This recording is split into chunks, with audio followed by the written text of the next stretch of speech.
No, omuntu gwe wabadde naye wa SFC eyamuwa abakuumi ba SFC amumanyi. First instant yandibadde essimu yagirina kube tagamba nti essimu bazitutte. Tagamba nti communication ye baji disrupting nti tasobola communicating. Hello nti Commander SFC nti nfunye obuzibu wano, where are you? What can I do? No bamukubye ndinze ka. Twandisubide yandigambye nti Commander yampadde these directives. Kwatiri Commander ayinza kukwata simu ya Bugingo na jinyoma. Yes. Kiraba ngatebe bamwacha abakuumi. He didn't do that. He didn't call police. He didn't call SFC. Ate nga alina n'abasirikale abasabire ewuwe bamanyi nga ne capacity kubira IGP wabani agirina. Yes. Tasobola kungamba nti alina simu zaabwe neya Muhozi agirina. Muhozi tava mu Uganda n'asiga n'agenda bugenzi ntomukubiriza abeera ku roaming. Uganda yencha tulina version yeji ye ya Bugingo nti bwe masasi nempulira eddoboozi nga liŋŋamba gwa vaayo gwe vaayo gwa nengwa mu steering naye omwana omuto naye akitegeera mpozi nga kabbebi singa yagambye nti Katonda yamufuula kabbebi n'agwa mu steering awo wansi awo nandikiriza nti Katonda yakola ekyamagero. But a mature man ate munene nga ye nti asobola okujja mu space eyo egendamu obugenza amagulu ne wajjula nayingeejingira awo gears nti awo yasobola okugwawo akabina kali eno olubuto luli eno n'omutwe guli eno n'emikono omulaba musajja wansi wa steering. Oyo Katonda munene era mukulu. Uganda yencha To me n'emmotoka ebadde etambula singa yabadde ng'eyimiridde understandable ne okuba masasi kati ate ne gamala aga nti kakati omanyi nti simbula goba omubbi goba omutemu tinaavuga emmotoka n'agoba omutemu eyo courage kozi mune yagambye nti bavandimwe bo basobola okukikola. Yagambye nti n'amini bakuba esikooti we nti n'amuvuga n'amutwala mu ddwaliro e Mulago. Ebyo atuleetere history, but Amin was a soldier.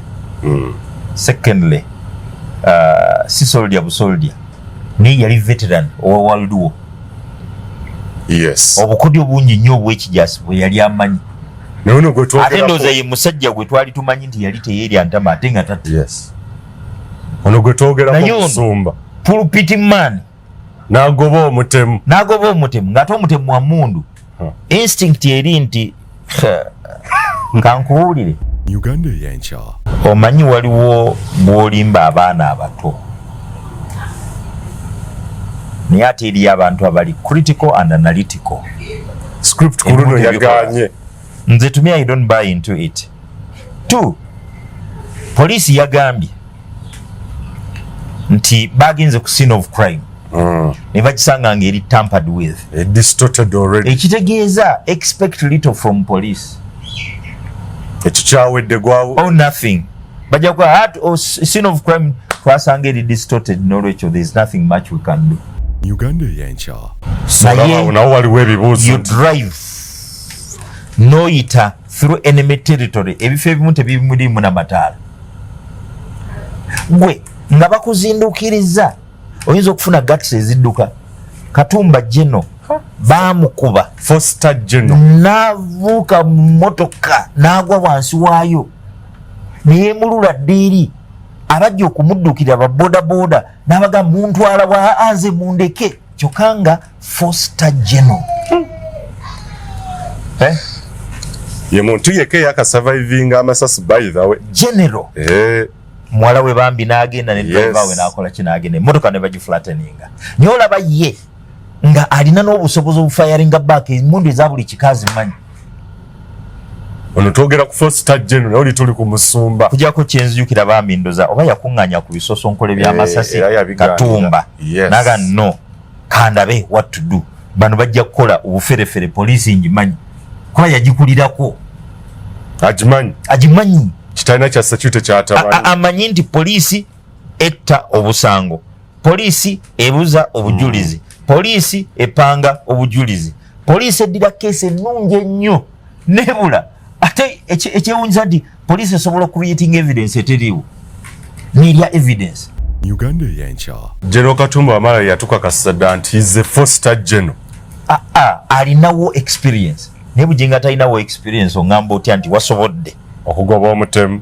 Agamba ddoboozi. So for the first kwegamba omanyi musubanawo oli wakadde yakususeeko. This is tebinsukako.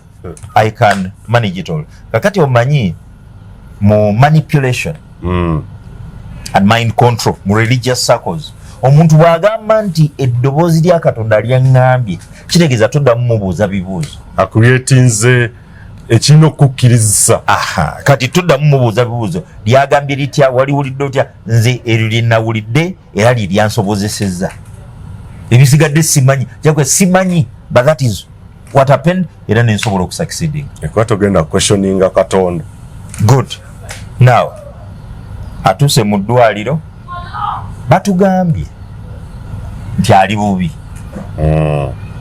but overnight ali discharged, ali out of danger. Kyokka munne mufu. There are questions that need to be answered. Omutemu yabadde ayagala Richard, yabadde ayagala Bugingo. Uganda y'enkya. Amazima gali nti amuyita mukadde wa kkanisa.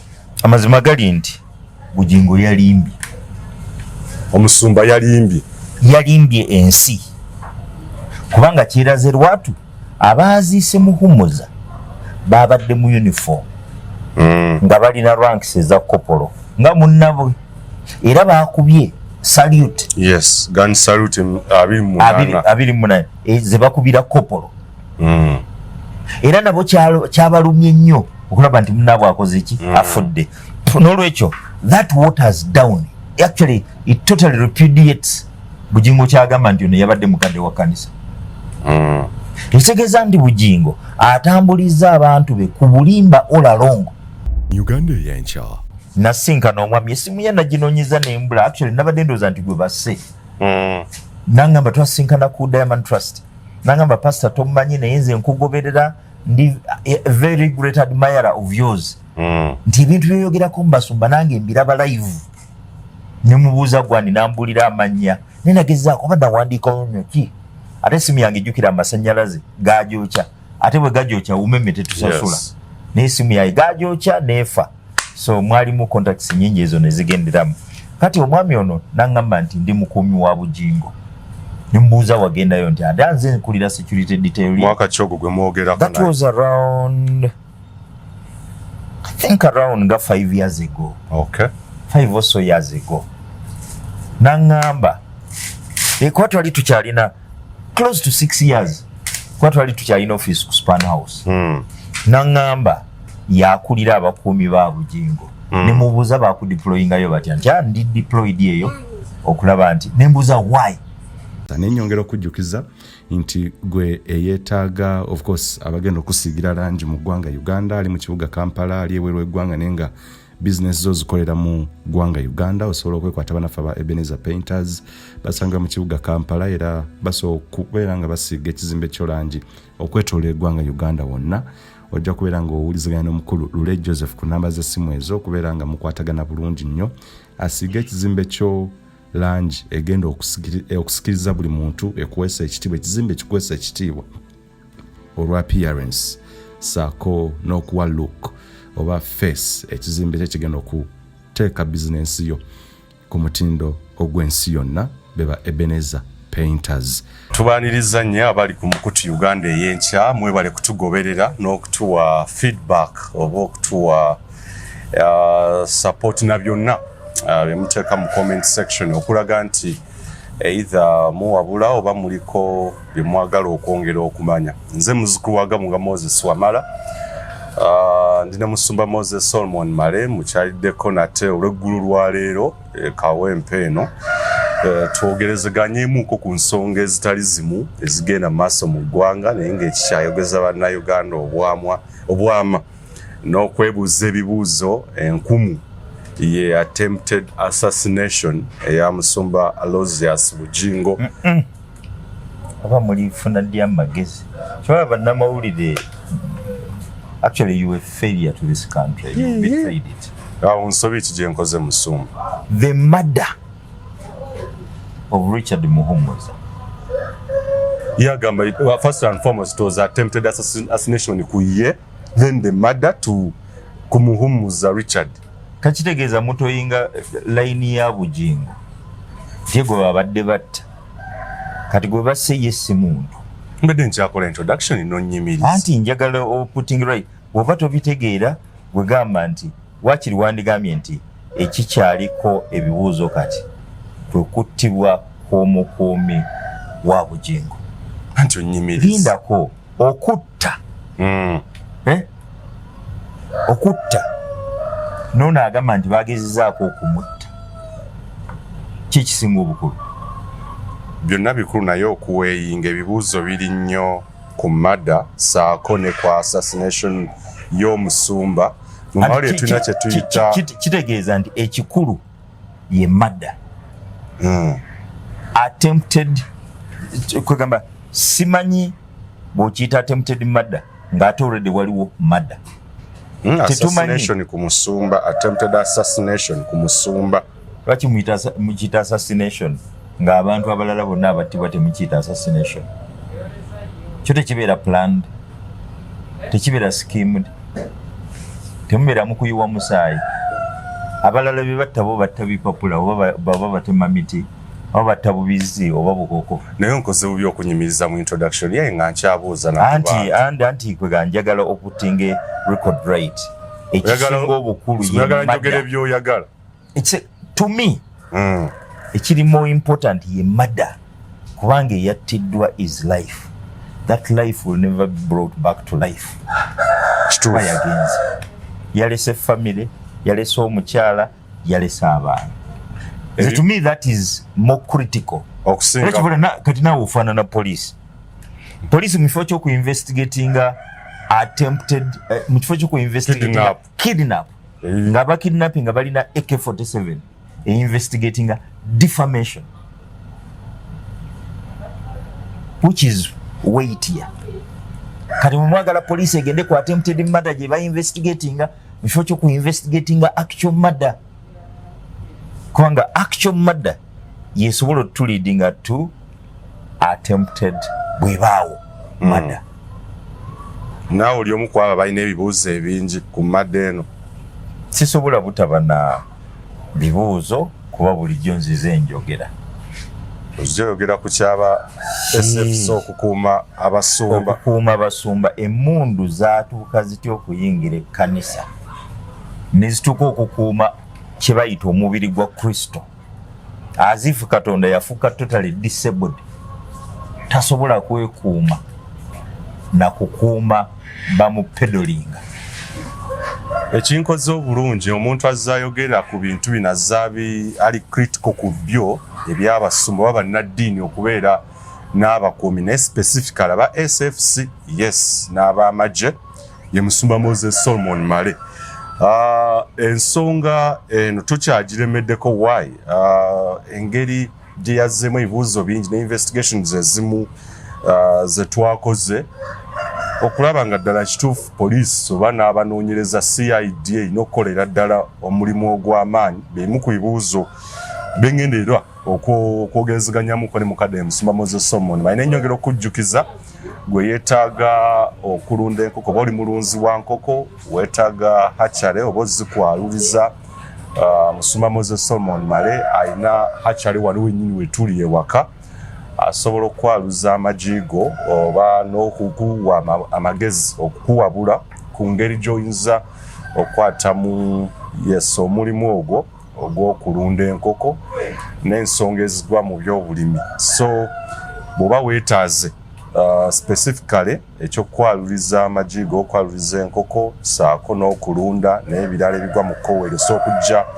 makage wane Kawempe oyambukira ku polisi ye Kawempe. Nkikugamba nnyo nti ne bw'obuuza buulizaawo ku polisi ye Kawempe bamusoma Moses Omon Male boda bakuleta butereevu ewuwe. Ate era bw'oba oyagala emmere y'enkoko na buli kimu ekya feeding in terms of poultry era ayina era nayo poultry is it like Male poultry Male quality poultry and animal yes, feeds. Animal feeds, yes. Yo eri Kawempe ku 5 Okwata oludemperere mukona lya Kiganda awo tuli. So emmere eri quality omutali musenyu omutali ttaka. Yes. Ate nga bw'oba ogiguze ozimba Uganda. Why? Supporting Amale munna Uganda. Si yekka n'abalimi ba soya, abalimi ba kasooli, abavubi b'ebyennyanja, abakola ku busonko, abalimi ba cotton, abalimi ba sunflower, ebyo byonna. Logika eri bweti. Omuzungu aguze enkoko. Yes. N'akuguza emmere. N'akuguza eddagala. N'olunda enkoko n'ekula. N'ogitunda obanga ya nnyama. Oba n'obagamba nti amagi gaagana. N'okubira abazungu oba n'olaba abazungu n'obagamba ne munguleko enkoko ze ne baga sorry ebintu byo biri substandard. Birimu aflatoxin, birimu kino, birimu amalagala, birimu buki. Tetujja bbiri. Ne bwe bajja wana abazungu by the way. Tebalya nkoko zaawa. Yes. Balya nkoko zivudde South Africa, balya nkoko zivudde Brazil, bazijja bweru. Now, ani asobola okulya enkoko ya munna Uganda? Ye munna Uganda ali eyo omulimi. Alima soya, yes, alima kasooli, alima ebijanjaalo, alima sunflower, alima koko, coconut ebinazi, alima avuba obusonko, avuba ebyennyanja najjamu n'obusonko mu mazzi. Omuntu akola ebyo bye tukolamu emmere ya wano yasobola okulya enkoko zaffe wano. Naye bw'otomugulaako n'ogula emmere ekoleddwa mu bintu bya wano, ssente ezinaali enkoko yo agenda zijjawo. Kitegeeza nti actually tuzimba economies z'abazungu era bwe tutave mu mentality eyo ate ng'etangikira ddala ku top y'abakulembeze baffe ba president ba prime ministers bandi bonna kuba bonna batugamba bubu buy Uganda build Uganda naye ate bo butuuka ku kubigula nabo tebabigula. Kati olaba nti sente ezandikoze okuzimba economy yaffe ate tuzitwala kuzimba economy z'abazungu. Think about this.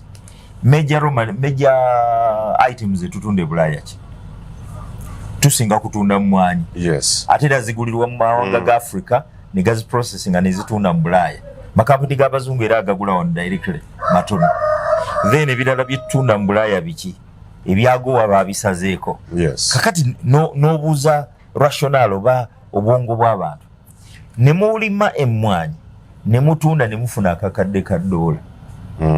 Oba bannayuganda ne bagenda ne bakuba ekyeyo ne bayingiza wano akakadde ka $, manya akawumbi ka $1 kamu n'ekitundu. Si bwe buwumbi bubiri akawumbi kamu mumwanyi, akawumbi kamu n'ekitundu mu remittances eziva mu bannayuganda bava ebweru. Now, gavumenti yaffe erimu abantu abasomye abalina PhDs mu economics, abalina masters mu economics, abalina finance and trade byonna babitegeera. Ne baddira ssente ezivudde mu mmwanyi ne toil z'abannayuganda ne $, ne bazizaayo bagulemu emmere y'enkoko n'ebisolo, bagulemu amalagala g'enkoko n'ebisolo, bagulemu obukoko obuto n'ebisolo n'ebintu ebirala ebitono ne balyoka babireeta wano. Nfu kyogamba $, zino ezizze katugulemu ebintu bitasobola kukolerawa. Yes. Tusobole okuzimba ekonomi. Ago gaba magezi. Tubala Uganda ejjudde abagwagwa era abasiru abatalina bwongo from the top to the bottom. Era and until we get there abantu basobola okubeera critical analytical, tibasobola okutegeera nti kino kitukola kisuula eggwanga lyaffe. Actually ki perpetuating modern day slavery nti bannayuganda bandibadde bazimba economy ne tubeera n'emirimu wano mingi ate tudda mu kutunda bannayuganda the able-bodied.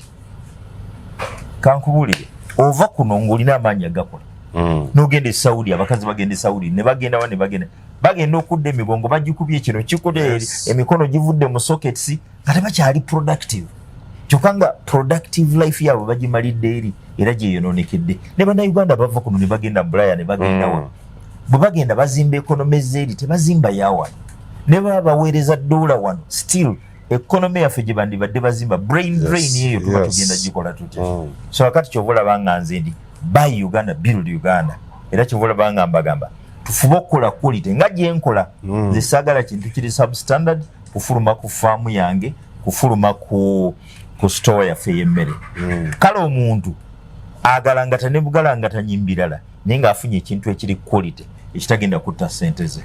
Musumba tugende butereevu ku nsonga ya Richard Muhumuza akyaliko ebibuuzo bingi ekisooka bulungi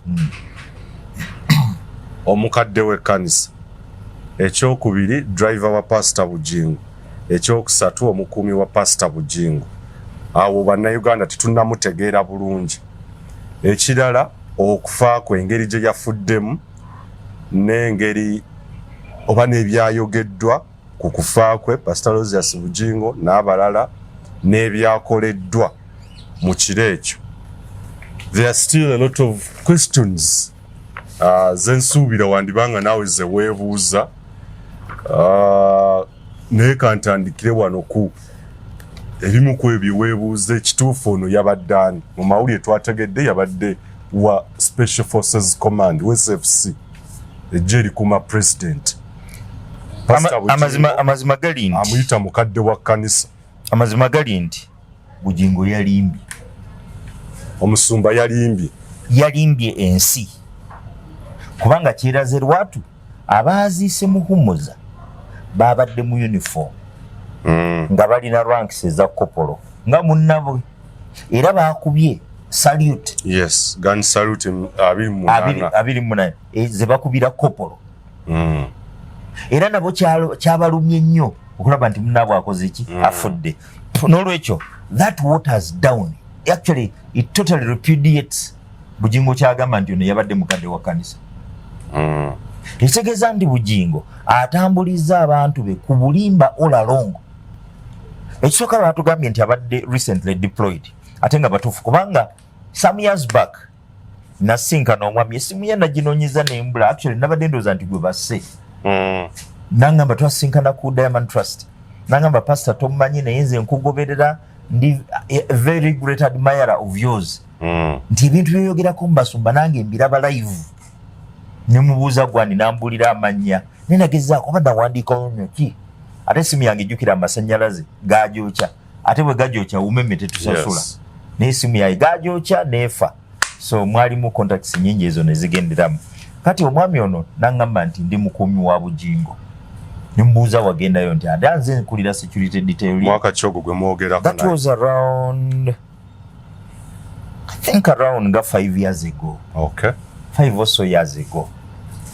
Nangamba kwa twali tukyalina close to 6 years kwa twali tukyalina office ku Span House nangamba yakulira abakuumi ba Bugingo nemubuuza bakudeployingayo batya nti ndi deployed eyo okulaba nti nembuuza why nangamba naffe ebibuuzo ebyo tubyebuuza ffe tukolera ku orders nti genda okuuma ono full stop tubuuza bakama abo lwaki gye bakusindisa yangamba nti era oli mutuufu questioninga police post mu makanisa military mu makanisa SFC mu makanisa yes tinaffe ebikolobero tubiraba era tubimanyi naye tetusobola kwogera olw'ensonga bw'oyogera ate ng'olina kugondera bakama abo oyinza okufuna ki obuzibu ate ng'ali mu service yes kati ate ono gwe basse okusinziira ku information gye batuwadde aba SFC babadde bakamudeployingayo emyezi 9 9 months 9 months Bible eri very clear toddiranga muntu yakakyuka n'omufuula omukulumu n'omuwa ekifo ky'obukulembeze mu kanisa ebyo bitabo kitukuvu kyekyogera toddiranga muntu yakakyuka n'omuwa bukulembeze mu kanisa simanyi oba Bugingo yamuhandpikinga atya oba yamuintroducinga atya nti ono elder n'atuuka okutuula naye n'atuuka okutuula waali n'atuuka okutambula naye n'atuuka okumusuza ewuwe. Elder kitegeeza kusula wa musumba. Badde ngamba elder kitegeeza nti omuntu actually mukulu myaka, kitegeeza ne mundowooza mukulu, ne muntegeera mukulu, ne bweguba mulimu kwegamba omuntu agukusoosemu alina experience, alina expertise, oyo akulifying okubeera elder. So si recent convert 9 months yakayingira Canaan land, eyebbanga ttono nnyo. Kyokka Bugingo bamukubye agamba nti elder mukadde wa kanisa, okiraba elder endiga z'abamu balowooza driver. SF7 ayegamba nti ono abadde mukuumi we.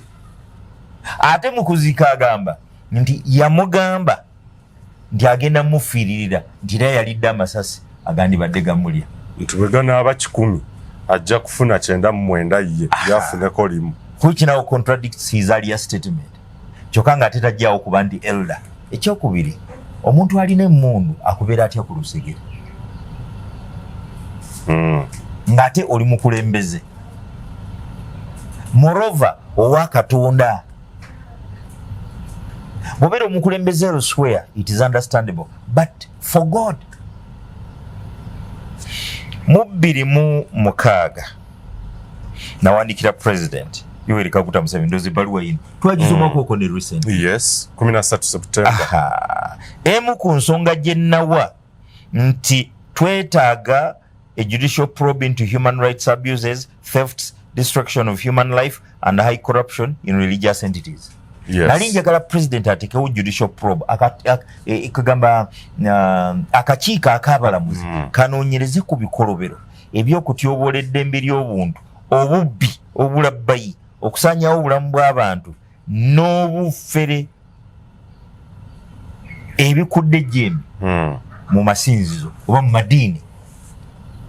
Nagimwandikira ng'ennaku z'omwezi 13 September 2006. Mu kiseera ekyo gavumenti yali ewadde basserulanda ng'eyagala kubawa, yali yabawa naye n'enkiremesa square miles 200 erakaayi bazimbe free trade zone, n'enkikuba n'enkiremesa. Era president kwe kuteekawo inquiry, ate inquiry teyagiteeka mu bonna wabula yagiteeka ku basserulanda. Naye ng'ate nze namuwandikira nga mugamba bonna, era n'ensiting ebikolobera ebikolebwa mu nzikiriza, mulimu okutta, mulimu okunyaga, mulimu secret killing, secret murders, mulimu n'ebirala.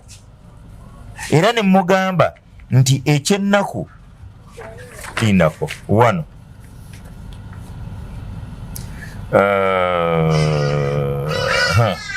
ate wano plotting to kill or harm people who know their secret evils and are likely to expose them. I'm a survivor of such a plot, and you'll be surprised to learn how many other people have narrowly survived murder plots by so-called men and women of God. Bino bitegeeza president. Ebbaluwa yino yagendawo president. Yoweri Kaguta Museveni Saabalwanyi Saabayeekera Saabafuzi. Eno ennyingo namba 10. Reason lwaki nali mugamba atekewo ki commission of inquiry, judicial probe. Ti abantu bannaddiini bakola enkwe z'okutta abagoberezi baabwe, naddala abamanyi ebyama ebikusike abalala bye batamanyi nga batya nti bajja bibotola. Era ne mugamba nti nze nawona kubanga mu mwaka gwa 1992 omusirikale bamuyita Walimbye yaliko CID commander wa Kampala Metropolitan. Yansisinkana olaba watandikira Crane Forex Bureau, opposite kino ekizimbe okuli amasanyalaze kiki just near Bank of Baroda. Ninga opposite we wali kino ekizimbe ekikuli ministry ya energy okwali umeme oba UEB nga side wali post office. Akakaguda akava wansi ululi kaali kambuka ne wali ku Speak Hotel ne kati baakasalamu tekakyayambuka ne wano wenyini awali Crane Bank awali bakatende sempe bwabo bali waggulu. Kati awo we yansanga nankuba jeke nangamba siibula ensi ngenda kutta nemubuuza why eventually angamba kakani ne mukyalo bamuguze anzite ti why nemubuulira ebintu binangamba yes omanye ebyamba byabwe bingi nenkwegayiridde kintu eki baveeko ate osirikirwe kye nze sente zebampadde ngenda ziri era yazigulamu ettaka n'azimba ennyumba bw'oba oyagala osobola omunoonya era yaŋŋamba nti talabanga butemu Bulimba Nadini. I couldn't believe ti munadini atasobola omuwa sente atatte ate omuntu and I thank God for that. Bien kugamba I think it was 2003 kwange byaliwo 1992 that was August ndozanga 7 kwa ezenaku zinasembayo genda mu Holy Church of Christ kati ye synagogue Church of All Nations iyo mufereka kandi saba kati naye akuumibwa military akuumibwa majje mundu alina akati bampita mu State House mu kiseera ekyo waliwo kawumba pastor kayiwasaga n'akakyala karushene mugibla natuula ne Kanuni Rubunde yali akola ku religious affairs mu office ya president ne Faith Katana ali ku skilling Uganda ndozo mumanyi omukyalo yes then also tugwe twatula naye ye Justice Chibita Mike Chibita yes kati mulamuzi wa Supreme Court yes aba basatu nga bankunya bagalukira what the issue is nembabulira ebyambe ebikusike nembabulira my life nembabulira n'obutujju neno story nenjibabulira eyokunzita nembagamba muite ebintu byonna nabo binyini byabakalira ku mataba kuba they couldn't believe nti omusumba asobola okukola ekyo yet these all claim to be bawagizi aba president era namugamba wano simanyi kandabe abana mugamba ndoza ninawe namugambira kandabe wano era wano namugamba given the nature of problem police are incompetent to handle spiritual matters and where plain facts exist some officers see no need of investigating cases where they expect no personal gains. Besides, some personnel are already serving the interests of the religious mafia, frustrating any action against them. Okiwulira? Then ninache namugamba sijjukira wekiri nenga namugamba ndi abantu bano bwe tuba tubakwatako Your Excellency, it is greatly imperative that any spiritual leader claiming persecution for supporting your re-election when accused of witchcraft, abuse, theft, corruption, drugs and other crimes and brags about your patronage to be probed no matter their status. Yes. Tiwekitiibwa President, abasajja bano n'abakazi kisaanira nti buli agamba nti ayigganyizibwa olw'okuba muwagizi wo era ndoza owulidde ne Bugingo ng'akola statement ebyabaddewo tebijja tugaana kuwagira President NRM ne Muhoozi project. So you strengthen your position not to be investigated. Alaga nti kumpi abalabe bandibanga bamu you strengthen your position not to be investigated. Nze ne bwe mukola ki nze ndi muwagizi wa Museveni ndi muwagizi wa Muhoozi ndi muwagizi wa NRM ekitegeeza alinga ayagala okuimplicatinga nti ekyakoleddwa kuba muwagizi wa NRM muwagizi wa Museveni muwagizi wa Muhoozi byabufuzi. Nze wano Museveni namugamba Your Excellency Oweekitiibwa President, it is greatly imperative kisaana kyetaagisa that any spiritual leader claiming persecution for supporting your re-election ti omukulembeze munaddiini yenna agamba nti bamuyigganya olw'okuwagira mu bululu when accused of witchcraft, abuse, thefts, corruption, drugs and other crimes nga mumuli n'obutujju n'ebirala and brags about your patronage be probed no matter their status nti ate nga yeewaana olw'obukuumi bw'omuwa oyo anoonyerezebweko yandibaki omumenyi w'amateeka.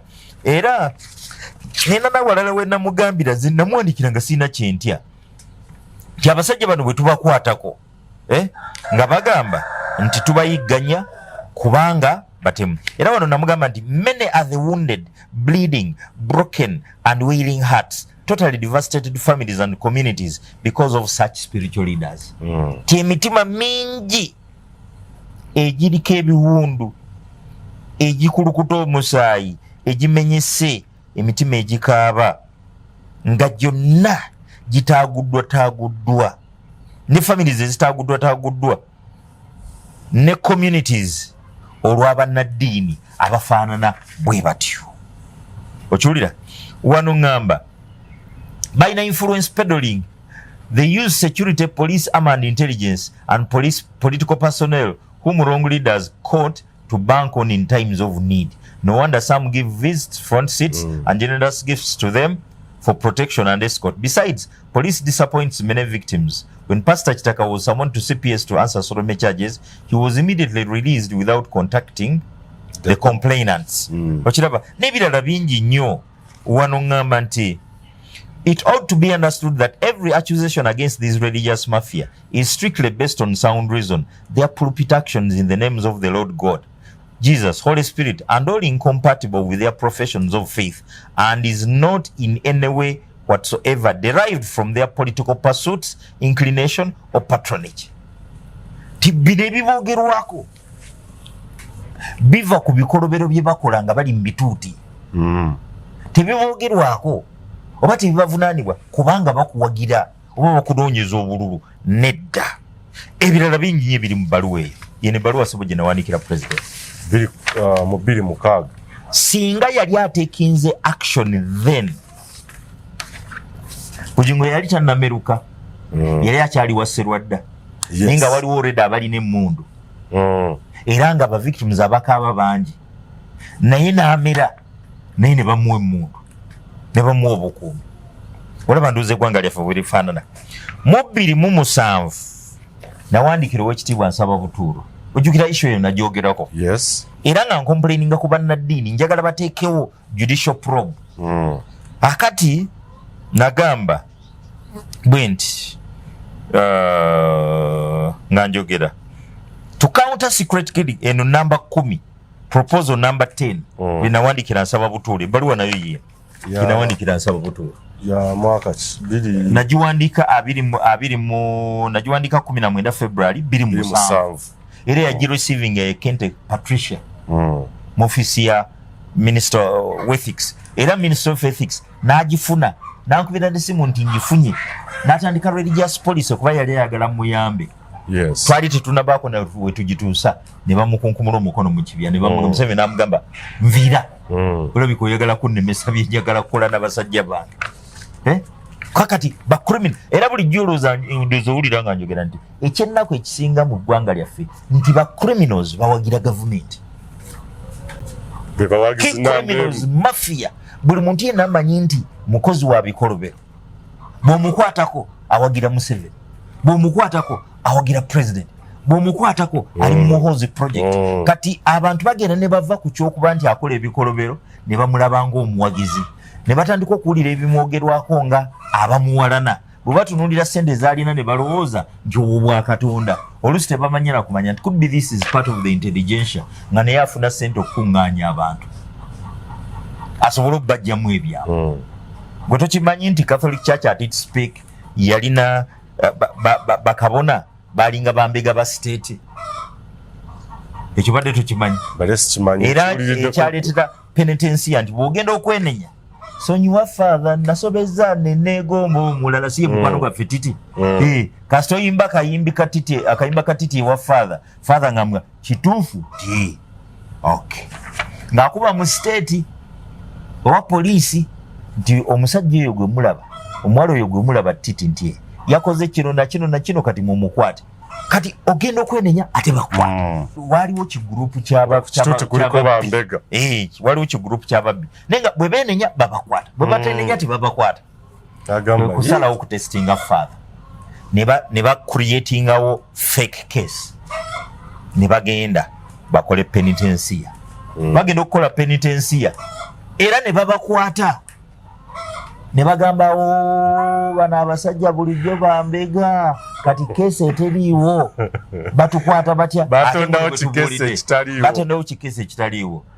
Ne bagenda ewa father ne beyenenya ne babakwata. Byonna nga bwe babibuulira father, bwe babibabuuza ne babatambuza buli wamu wonna wonna gye bagamba simanyi wano waliyo kino, byonna nga teri kantu.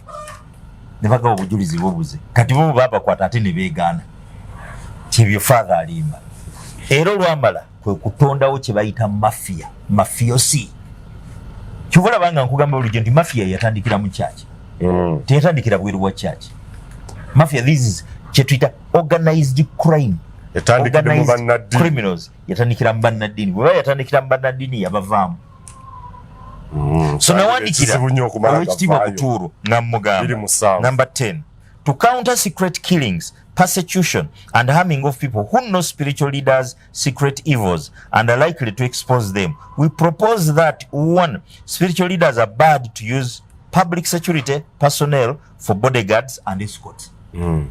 Nti okuziyiza okutta abantu abamanyi ebikolobero by'abannaddiini.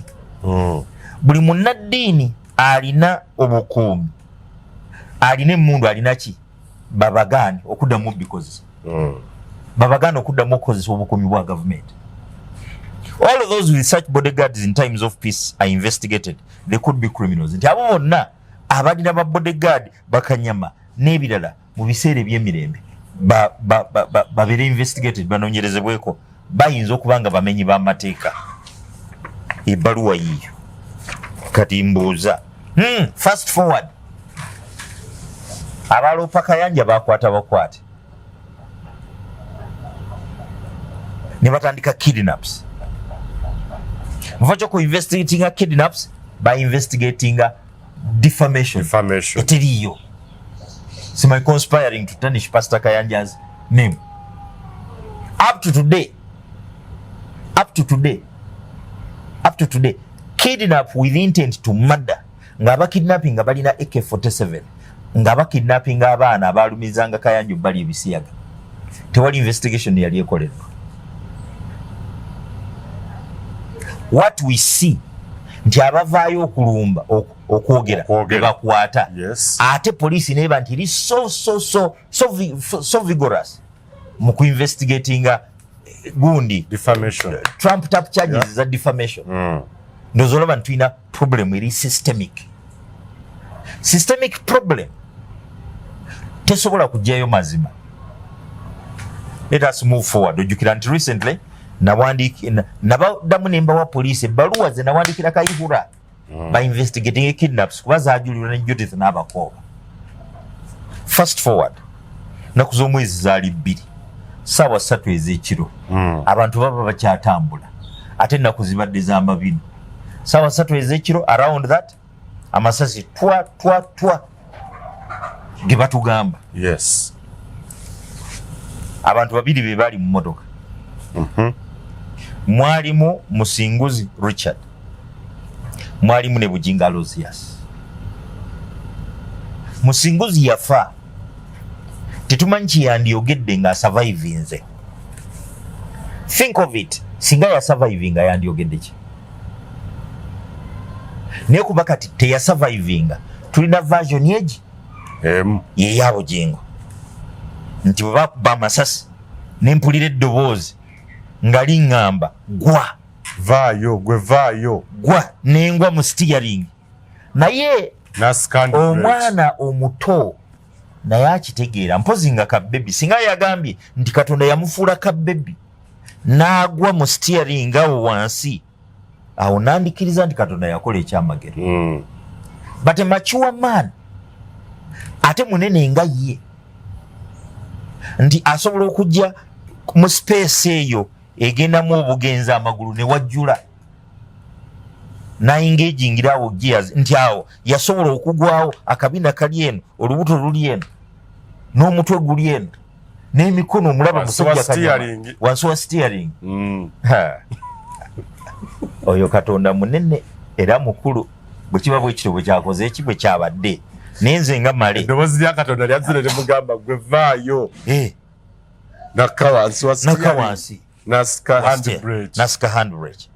Okiraba ekyokubiri running car okuba nti bagikuba amasasi naye nolaba nti kagundi wegakubye watono. That raises a lot of questions nti kubanga span mwegakubye teyabadde nnene just ka space katono nnyo bw'okalaba mu maaso ndoza kayinza kuba centimeters nga 10 to me ngemotoka ebadde etambula singa yabadde ng'eyimiridde understandable ne okuba masasi kati ate ne gamala aga nti kakati omanyi nti simbula goba omubbi goba omutemu tinaavuga emmotoka n'agoba omutemu eyo courage kozi mune yagambye nti bavandimwe bo basobola okukikola yagambye nti naamini bakuba esikooti we nti n'amuvuga n'amutwala mu ddwaliro e Mulago ebyo atuleetere history but Amin was a soldier. Secondly si soldier busoldier naye yali veteran owa World War. Yes. Obukodyo bungi nnyo obw'ekijasi bwe yali amanyi. Ate ndowooza ye musajja gwe twali tumanyi nti yali teyeerya ntama ate nga tata. Yes. Ono gwe twogerako Musumba. Pulpit man. N'agoba omutemu ng'ate omutemu wa mmundu.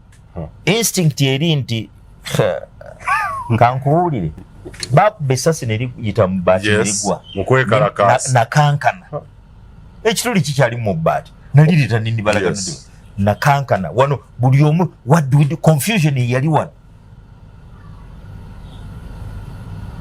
akati omanyi waliwo bw'olimba abaana abato naye ate eriyo abantu abali critical and analytical. Script kuruno yaganye. Nze to me I don't buy into it. 2. Police yagambye nti bagenze ku scene of crime. Ne bakisanga ngeri tampered with. Distorted already. Ekitegeeza expect little from police. Ekikyawedde gwawo. Oh nothing. Bajja kwa scene of crime twasanga eri distorted knowledge of there's nothing much we can do. Musumba olowooza kikukya omuntu n'avuga miles amwezi okuva awo yabadde ajje Mulago nga tulina eddwaliro lya Orthodox Nansana yabadde asobola okugendawo Kawaala wano yadde asobola okugendawo ku health center oba fo no omuntu gwe wabadde naye wa SFC eyamuwa abakuumi ba SFC amumanyi first instinct yandibadde esimu yagirina kube tagamba nti esimu bazitutte tagamba nti communication ye baji disrupting ntasobola communicating hello nti kamanda SFC nti nfunye obuzibu wano where are you what can I do no bamukubye ndinze ka twandisubide yandigambye nti kamanda yampadde these directives kwatiri kamanda ayinza kukwata simu ya Bugingo na jinyoma yes kiraba ngatebe bamuacha abakuumi. He didn't do that. He didn't call police. He didn't call SFC. Ate nga alina n'abasirikale abasabira ewuwe bamanyi nga ne capacity ekubira IGP w'abaani agirina. Yes. Tasobola kungamba nti alina simu zaabwe neya Muhozi agirina. Muhozi tava mu Uganda n'agenda bugenzi tomukubiriza abeera ku roaming ti oba ali luddawo oba ali mu America oba ali luddawa bw'omukubira essimu asigala ng'alimu ate bane bannayuganda bapoloojo basobola okukikola n'aba nti aliwo n'omukubira nti oye nti ndi Canada naye gwe naakomawo tujja kusinkana naye ng'okubye ku namba yawa roaming katasobola kungamba nti ebyo byonna yali tasobola bikola.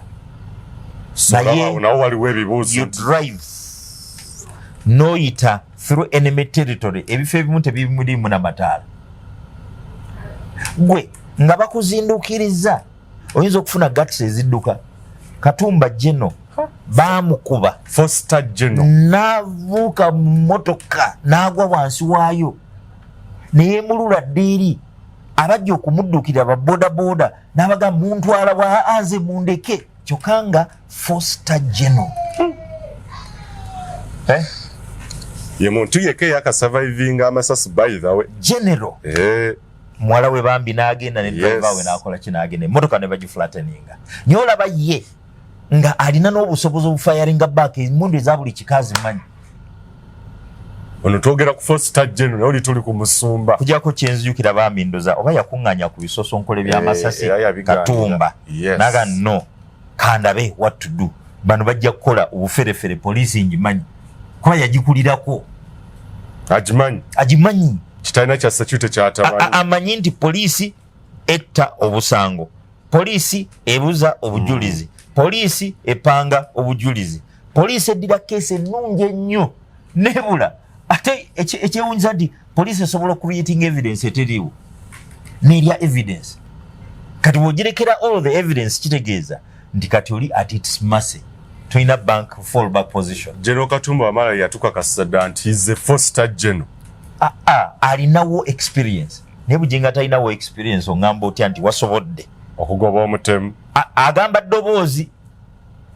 So for the first kwegamba omanyi tebinsukkako, I can manage it all. Kakati omanyi mu manipulation and mind control mu religious circles, omuntu bw'agamba nti eddoboozi lya Katonda lyaŋŋambye kitegeeza toddamu mubuuza bibuuzo, akuyetinze ekirina okukkiriza. Kati toddamu mubuuza bibuuzo. Lyagambye litya, waliwulidde otya? Nze eryo lye nawulidde era lye lyansobozesezza. Ebisigadde simanyi, jakwe simanyi, but that is what happened, era nensobola okusucceeding. Ekuba togenda questioninga Katonda. Good. Now atuuse mu ddwaliro batugambye nti ali bubi, but overnight ali discharged, ali out of danger. Kyokka munne mufu. There are questions that need to be answered. Omutemu yabadde ayagala Richard, yabadde ayagala Bugingo, oba yabadde ayagala bombi? Baba yabadde ayagala Bugingo, lwaki ya misfirings? Ekyo Bugingo yakinnyonnyodde n'agamba bulijjo avugibwa buvugibwa, naye yabadde amaze okukola show ye y'emisingi oba kiki yadeerabidde nti addayooko emabega ku TV akyukaga leka mbugotera ovuga empola. Bino reporter yabitugende ne Charles James Senkubuge nti akyuka addayo amuga neka nvuge nti twangwe tutuuke ewaka. Agamba bw'atyo we yawonye ye yavuze ku olwo. Nga tosobola gamba driver nti vuga, ate si driver we ono bodyguard. Njagala ebigambo tubitereeze bulungi. Njogera byagambye ensi SFC. Kati ku kya status y'omusajja oyo tutwale kya Bugingo, tutwale kya SFC nga yaziikiddwa nga mujaasi. Would you still believe nti abadde elder bu elder? No. Would you believe he's a driver? No.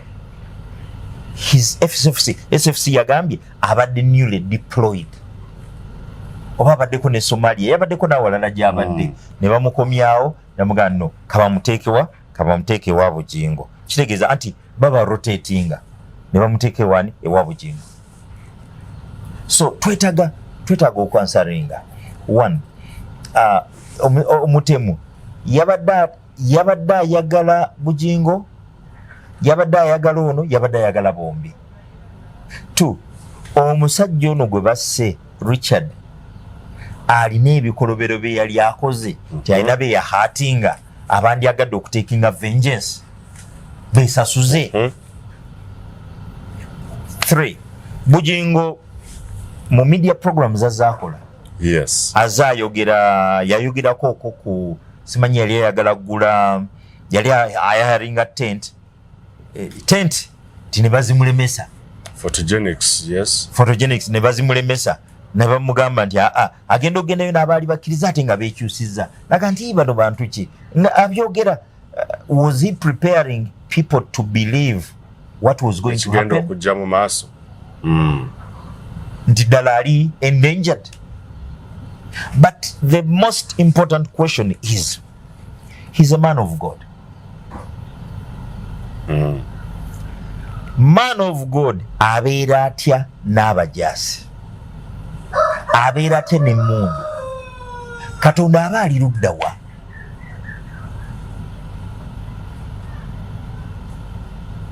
Aba taliiyo. Is God disabled? Is God too weak? Ate nga ne Bible ebuuza, is anything too hard for God? waliwo ekirema mukama Katonda yalaze amaanyi ge musajja wa Katonda n'asimattu va ku ebyo nze that is not very important for me. What is important is yasaba abakuumi lwaki waliwo threat yonna threat ki eyamuleetesa okuba n'ab'emmundu by him and on him.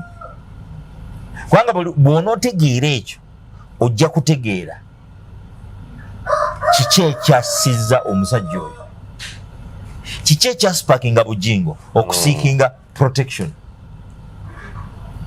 Si mujaasi, si munnabyabufuzi, ne munnaddiini. Ate Katonda gw'abuulira agamba akolera abalokole n'abatali balokole. Tewetaaga kuba nakukkiriza Katonda wa Bugingo okukola ki? Okukolera. Okitegedde? Ekyokubiri, akola ebyamagero. Katonda akola ebyamagero. Ayinza okulemesebwa okukuuma gw'alonze amukolera ebyamagero. Kizibu. Njagala tugende ku Yeremiya essula 17 onyolo okutaano okutuuka ku lw'omusanvu. Wagamba this is what the Lord says. Kino Mukama kyagamba. Cast is the one who trusts in man. Akolimiddwa oyo eyeesiga omuntu. Who draws strength from mere flesh. Ajja amaanyi ge mu nnyama y'abantu. And whose heart turns away from the Lord. Era ng'omutima gwe guvudde ku Mukama. That person will be like a bush in the wasteland. Jajja kuba nga ekisaka mu ttale. They will not see prosperity when it comes. Tebaliraba nkulaakulana ngezze. They will dwell in parched places of the desert. Balibeera mu malungu agataliimu wadde otuzzi. In a salt land where no one lives. Mu nsi ey'omunnyo eteri muntu. No wonder salt. But naye blessed is the one who trusts in the Lord and whose confidence is in him. Naye aweereddwa omukisa oyo eyeesiga Mukama era nga n'obwesige bwe buli mu ye. Kitutegeeza ki? Teri muntu akkiriza Katonda ate ayinza kusaba Museveni bukuumi. Taliyo.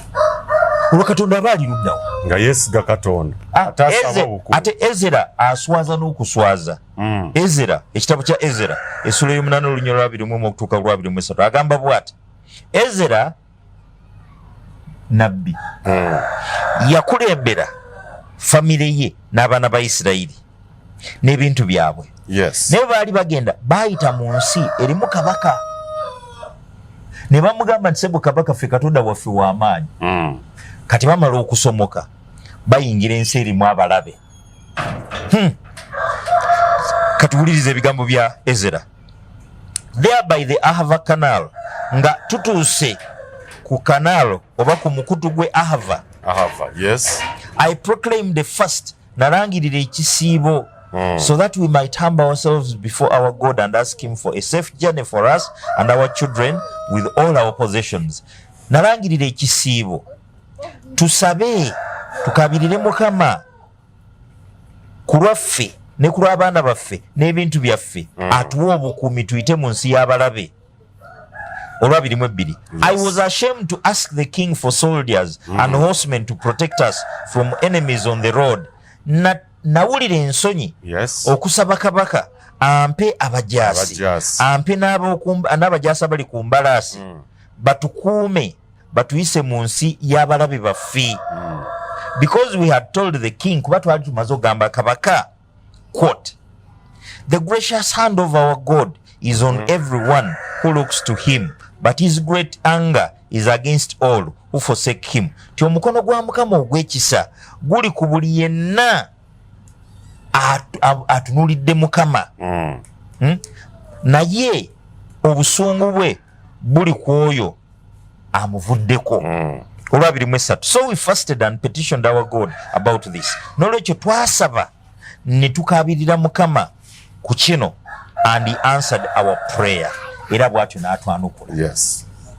Zabuli ey'ekyenda mu emu eyo yo bw'oba ogisomye garantinga obukuumi bwonna. Tewaabe kasaale akakutuukako wadde ekiro oba ssasi ekiro oba emisana oba ki. Okiraba? Yes. Kitegeeza nti Katonda is a guarantor of our security, our safety. Ye mukuumi waffe. David mu Zaburi 23 yagamba, even though I walk through the valley of the shadow of death, I will fear no evil, for thou art with me. Newankubadde nga ntambulira mu kyombo ekisikiriza ekyokufa, sirya kabi konna kubanga guli nange. Ekisikiriza ekyokufa mulimu amasasi, mulimu emiggo, mulimu ebiki. Why would Bugingo fear? Atuko okusaba obukuumi. Kitegeeza abatemu abamanyi. Kitegeeza poliisi tetawaana kunoonya muntu yenna. Esooka ebuuze Bugingo. 1. Abajaasi bakuwa baaki? What were you fearing? Whom were you fearing? Ne bwaba yali atya male. Ne bwaba yali atya male. Atalina mundu. Ne bwaba yali agambe nti we akasajja kamale kagenda ne koogera ne mpulira nga ntidde nnyo kwe kusaba abakuumi. Male bamuyite bamugambe nti owaye baba mukwate. Oba yeekoledde nnyo abalabe bangi nali alumba abasiraamu, alumba abasumba banne. That is not an issue. Ate olwonze. Nayingidde ebyobufuzi. Ate olwonze. Nze I talk freely. Lwaki njogera freely? Bw'obanga you are for the Lord. Bayibuli egamba bw'eti engero essuula 3 olunnyo lw'omunaana n'olw'omwenda. Yimirira. Yes. Yogerera abanafu. Lwanirira ababbibwako ettaka. Yes. Lwanirira abattibwa nga tebalina bwogero. Lwanirira abanyigirizibwa nga tebalina abataasa. Be the voice for the weak, the poor, the voiceless, the oppressed. Ebyabikoze gwawagira w'amaanyi. Actually abalabe be bateekwa kumutya. Bw'agamba nti Bobi Wine, to me Bobi Wine is not a military threat. Talina bajaasi. Mu kuzika nga basiiga ekifaananyi nti Kyagulanya, kampu ya Kyagulanyi bannupu baani. Singa Nuupu yalina obusobozi balina ekifaananyi kye baasiiza. Lindako bwe batta abawagizi ba Nuupu mu kwekalakaasa okwa 2021. Nuupu yandibadde ekolewa akatiisa. Ne bambi baakoma ku kwogera nakati bakyabanja abantu baabwe. Abaabula. Okiraba? Batta Kawuma. Nuupu yali tekolawo akatiisa. Emundu ze bagamba nti bazina balina ne muje baprovinga nti bazirina. Baba batwala mu court martial tebabajjayo. Yes. Kati emundu ze babagamba zezirwa. You just gundi. Just cover up. The truth is Bugingo knows the killers. We are talking okusabira SFC. Ate ko kubanga bali bakakasa nti bali baagala kumusaanyaawo abamanyi aliyokafuna obukumi bw'abantu. Baba tabamanyi era nga tebaliyo. Then emundu yali afuna zaaki. Yali azifuna kutiisa baakozeeko bikolobero. Yali afuna kukanga. Nyati n'akola ekirala. N'atanjulira bantu nti nfunye abakuumi. Bo ne balaba elder. Ate era n'abantu ndoza nabo baliko obuzibu. Mubadde mu church for many years. A person comes from nowhere and you know elder. 2. Bamusse kizuuliddwa nti SFC naye temu questioninga SFC yali afuna yaaki. Yes. Yali yeekengera ki?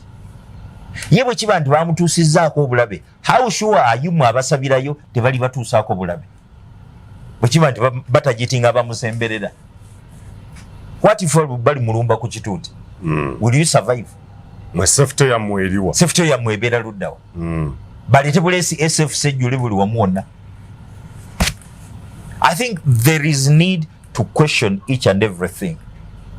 Nze nkoye poliisi okugamba buli se tunoonyereza poliisi ekyanoonyereza mwaka gumu munoonyereza myaka 2 munoonyereza myaka 3 munoonyereza 10 munoonyereza.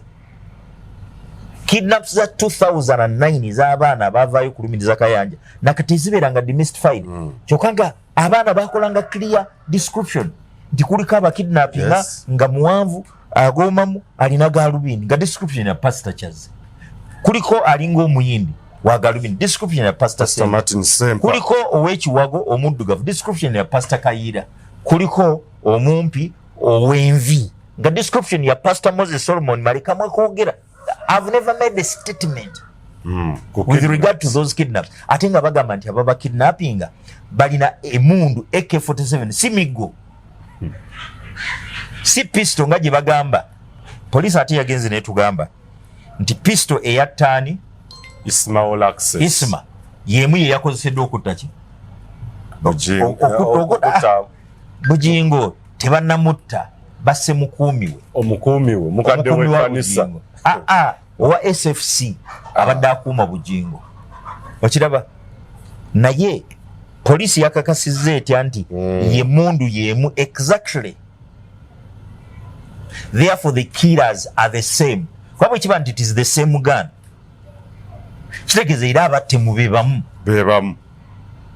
neddala emundu ey'ekikeeki eryemu yokka mu ggwanga nti bakulaga pisto ekitegeeza babatulaga bulaze eyatta Isma ye yatta n'ono. Singa baatugambye nti ekika ky'emundu ekyatta Isma kyekika kyekimu ekya Soono naye bw'oŋŋamba nti emundu eyatta Isma ye ya Soono kitegeeza nti poliisi emanyi abatta Isma bwebe bamanyi lwaki tebakwata. Otegedde logitegedde n'obu tabamanyi oba butabakwata nakyo kiraisinga questions. Bwe kiba nti emundu eya Soono ye mundu eyatta Isma nga poliisi ekikakasa nti yeyo lwaki abagirina tebabakwata. The best statement would be nti ekika ky'emundu ekyasse omujaasi ono ekika kyekimu ekyatta oli ne bo batugambye it is the same gun. Kakati okitegeeza nti poliisi emanyi abatta Isma era emanyi n'aba Soono Richard ebakwate ebaleete fe kyokutuuza mu suspense. Omanyi poliisi bakola statements balowooza nti buli munnayuganda musiru era kikimu ne ttiimu yonna ne bano basenkubuge bannakatemba singa senkubuga aconcentrate katemba we ne foolish figure naye nadda ku foolishness ye kyandimakinze better sense. Charles James Senkubuga yatwadde description y'ebyabaddewo ng'atunnyonnyola ate abadde ku scene ng'atugamba awa reported speech ya Musumba kye yamugambye. Naye kye nasoose okulaba mpozi nga nze saategedde bwe byabadde byakafuluma baatulaze ng'emmotoka eyabadde ku scene etaavuddewo naye nga yabadde mulagaawo ate awo yabadde mulaga emmotoka kyekituufu teyabadde ku crime scene teyabadde ku crime scene kati akaguwa babadde bakataddewa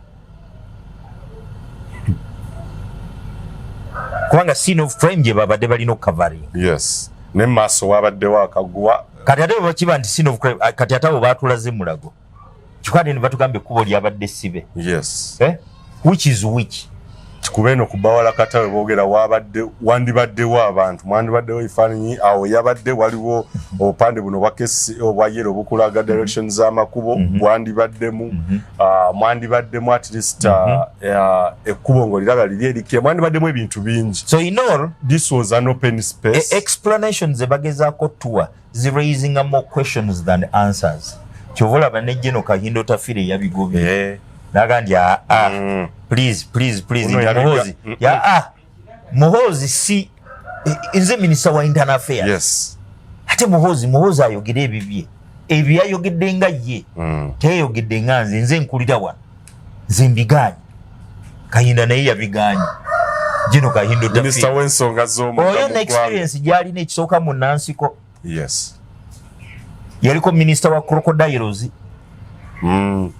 amanyi bwe ziruma buli denje yonna gy'oyinza okuyogerako agimanyi buli bukodyo bwonna bwe baakozesanga nga bali mu nsiko abumanyi.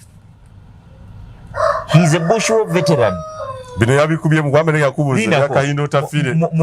Muhoozi awo tannatuukawo wo expertise ya Kahindo Tafire Muhoozi tagirina. Therefore Muhoozi ali more qualified okwogera ku such incidents. Otafire. Otafire Kahinda General ali more qualified okwogera okusinga General Muhoozi Kahinda. N'ekifo kyalimu agwanidde okukibeeramu kuba ye minister owa internal affairs yategeera buli kimu kyonna. Musumba, in brief, this was a movie, this is a script. Sijja gamba nti movie, sijja gamba nti script, naye njagala police to investigate thoroughly to ke ku gist of the matter. Why would Bugingo have soldiers? Tutandikira.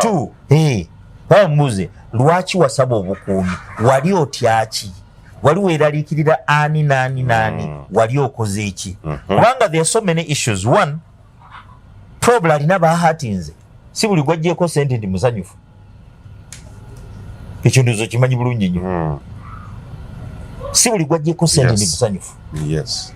Jjukira bwe yali yakatandika yagambanga nti bwemugenda ebikuza temusasulayo papa ababa naye n'atandika ebibye nti bw'oba olina sente zikwata oziteeke mu ddoola ozireete tuzimbire mukama ennyumba Pentagon ennyumba emyaka oba emeka kati nga n'omusingi tegusimwa ennaku ezeyooloko nzize Ebbagumya ejja kuzimbibwa atandise fundraising naye nagenze kulaba nga ate asabuukuludde amaka.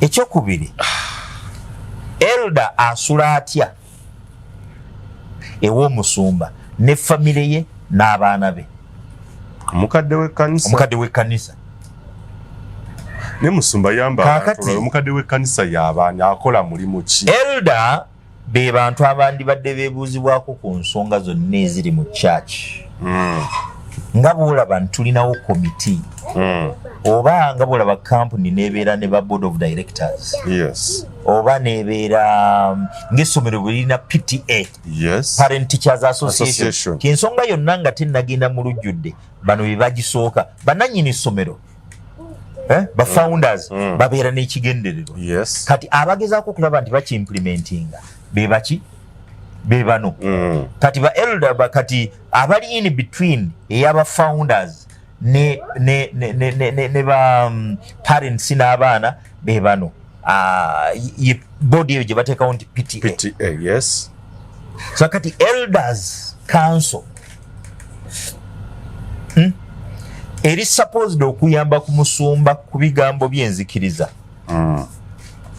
twambala empale tetwambala empale nga ziyimiridde abakazi nti abasajja ennaku zino tebakyayagala kujja naye bwe balaba abakazi nga bambadde enkunami baagala nyumba batunule ku bwerere bwabwe etubaleke bajje basinze abasajja balabe ku bisambi beyongera okujja anti ne banka nazo atunda ayolesa y'amazaawo ki amangu mu loan department mubeeramu kakati abakyala abo abasikiriza naye ababanja so kakati ebyo bitu bibikola ki bwebifaana so that is the elders naye nga tosobola giteekako new convert tosobola giteekako omuntu atali tested tosobola giteekako omuntu gw'otolinaamu confidence tosobola giteekako omuntu amaze gajja you don't pay to be there wabula oteeka okuba nga omaze okusengejjibwa nga ojja kuyamba okutuukiriza objectives goals ne vision ey'omulimu ne kanisa ene oba olina okuba nga omaze ebbanga ng'ogirimu ogirimu ate kakitegeeza vision ogimanyi goals ozitegeera kati ebirina okukolebwa byonna gwolina mwe mwebuuzibwako in brief ekyo kidisqualifying description edisqualifying Richard okubeera omukadde w'ekkanisa Richard Muwumbuza tasobola kuba nti yabadde mukadde wa kkanisa tekisoboka ekyayesebusa okujja neeyogera kidisqualifying kakati nate bwogenda mu Adventist Church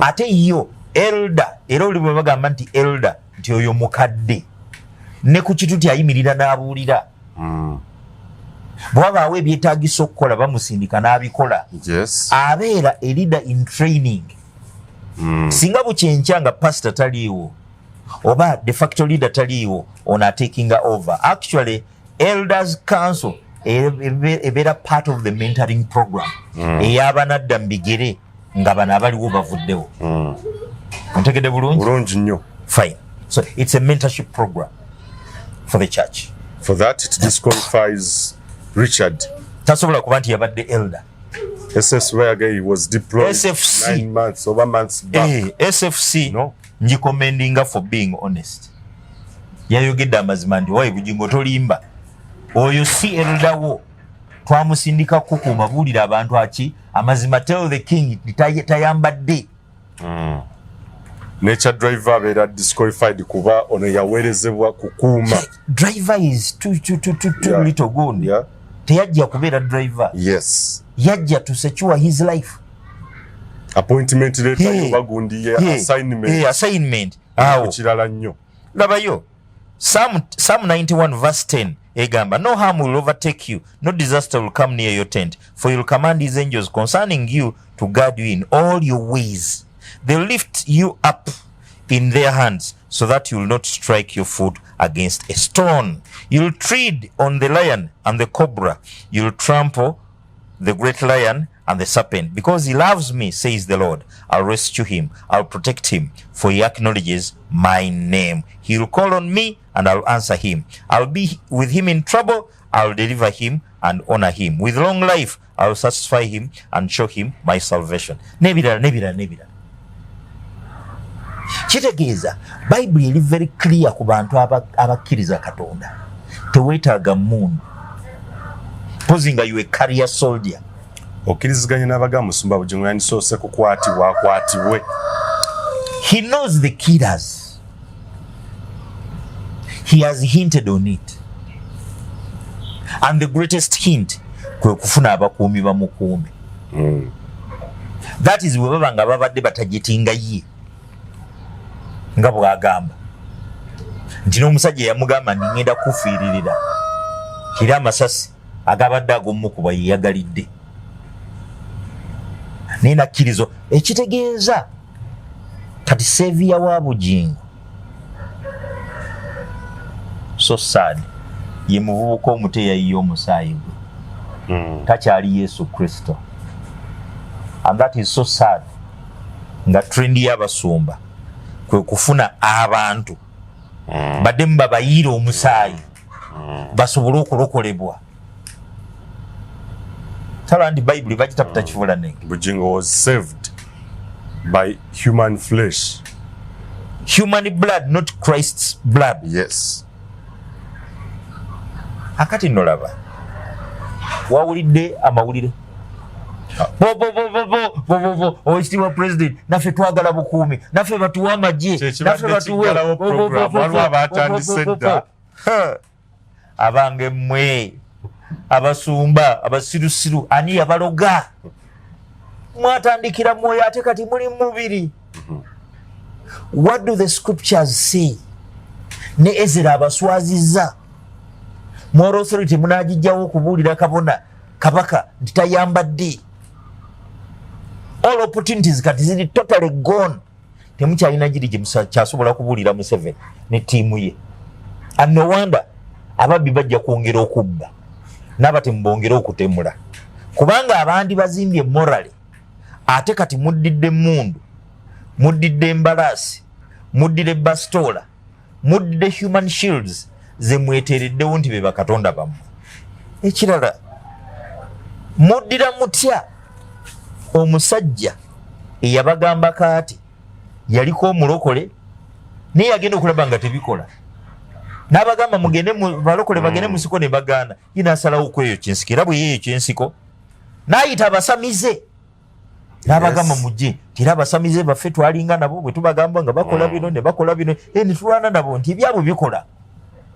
Omusajja agamba nti ebyabasamize bikola, kati gye muddukira abawa obukuumi wo zibasanze. Etteeka erisooka ligamba etteeka ku mateeka 10 tobanga na bakatonda balala wendi, teweekoleranga kifaananyi kibajje kyonna oba mu bbanga oba ku ttaka oba mu nnyanja oba wa, tokivuunamiranga wadde okukisinzanga. Kati kankubuuze ggwe ayaayaana bakuwa obukuumi, osaba otya kanoman Yoweri Kaguta Museveni, Kayindo tafiire, tiimu yaabwe yonna naffe mutuwa obukuumi, nange baagala okunzita bantiisatiisa. Where is your God then? How can you convince us? Tiddala weesiga Katonda, era Katonda gw'oyogerako mulamu. Zowange gwe nina teyeebaka. Era nabagamba Katonda bw'aba tasobola kunkuma then taliyo. Ekiraga nti Katonda waali ankumye through thick and thin. Wali olabye nga ndi ebigambo? I always speak my mind. Kitegedde? Yes. Akati President Museveni bw'abanga afuuse Katonda kitegeeza Uganda zigisanze mu myaka gy'ensanvu. Mobutu Sese Seko Kuku Wazabanga yali president wa Zaire ye Congo Kinshasa. Yes. Kati yagenda n'alangirira nti tewakyali kusinza Katonda, temudamu okuddongwa ne Katonda, kati musinza nze. Era Congo ne batandika okusinza Mobutu. Mobutu Sese Seko Mobutu Sese Obutu ne batandika okuyimba ennyimba zonna zisinza Mobutu. Ojukira nnyo. Now Amini yali afuga wano nasiviaringa gundi relationships ze ne Mobutu naganze sinza kudda ku muntu mukafiri afudde abantu abakafiri zinzikiriza Katonda nkuuma ye agamba Allah yankuuma sinza kuwakiriranya na musajja aganyi Katonda naza abantu mukafiri ku mulembe gwa Amini kankuwe kiwunikiriza Nobote tu walingawo kye bayita chaplainancy mu barracks nga bannaddiini bava eno mu institutions zaabwe ne bagenda mu barracks babulire enjiri bagumye bannamagye bapoliisi babalungamye mu mpisa eza Katonda obutabba obutatta n'ebirala. That was during Amin's time. That was during Obote 2. There was an Obote 1. Those eras. Today mu ggwanga lye bagamba nti obulokole bukudde ejjembe buli wamu bulokole amakanisa gali kumukumu. Ate abajaasi bannaddiini kye bakoze kwegenda mu bannamagye bajeyo abajaasi babaleete babakuume ne bakatonda baabwe abagendanga mu bajaasi abagendanga mu bajaasi. Yes. Babagambe beesige Katonda waabwe. Kati ate bagenda mu bajaasi bajeyo abajaasi babaleete babakuume ne Katonda waabwe. Uganda y'enkya.